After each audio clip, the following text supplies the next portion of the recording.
Welcome back to the channel everyone. This week we're going to be turning our attention to the rough and rugged world of underground exploration and caving. Fenix lighting products are a staple in this market thanks to their long run times and robust builds. In today's video we're going to be looking at some key products that we think are perfect for the caving environment.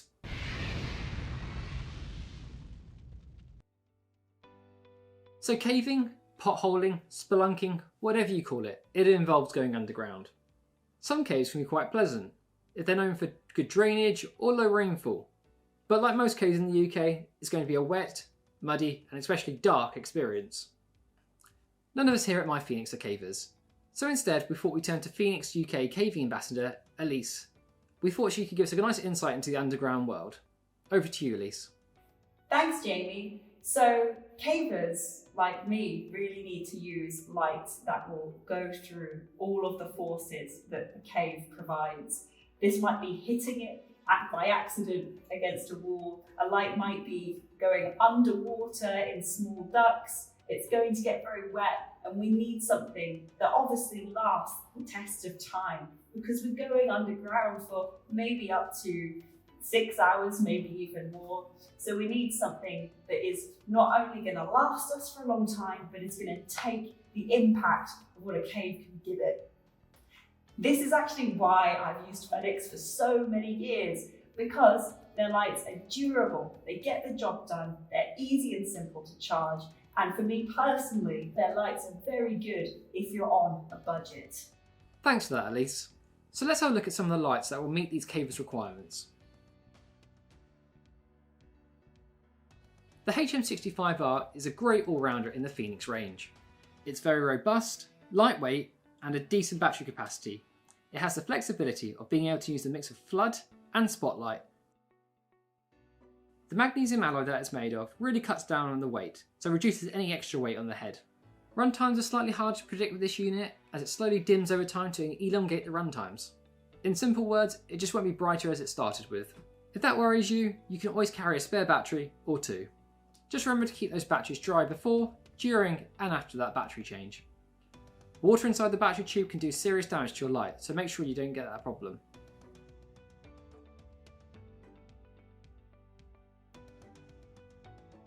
The HM70R is probably our most popular caving headlamp now. This is because it's our first unibody light to carry the larger 5000 mAh battery. We knew this light would definitely speak to the caving market. Its predecessor, the HL60R, was and is still an incredibly popular light in the caving arena. It's only recently been discontinued. The HM70R has 3 lighting modes: a white spot, a white flood, and a small red light as well. This also includes an SOS feature in case of emergency and will last a really long time until you are found by cave rescue. These are all operated by a large single button, perfect for glove use. HM70R has superb run times. Unlike the HM65R, where it will set down over time, the HM70R has regulated output. So aside from some heating step down, it will continue to run at a steady level until the unit dies. It allows you to predict runtimes much easier.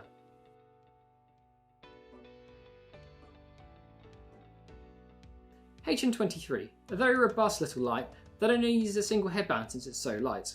This light is run by a single AA battery. Being run on this battery, it won't last a huge length of time, especially not on the high output. But where this light does excel is as a perfect backup light, a light that all cavers need. This is often worn around the neck, so it's not easy to lose, but also easy to find when you need the light.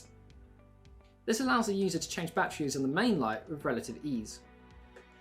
When a caver decides to get a new light, their main light will become their secondary, and the new one becomes the primary, and so the cycle carries on.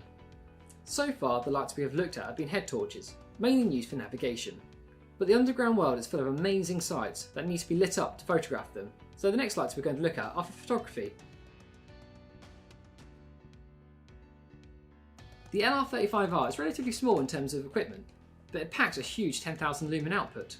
It uses the 6 LEDs to flood the area with a lot of light and will reach out to 500 metres. More than enough reach and spill to light up the biggest of caves and get some stunning photographs.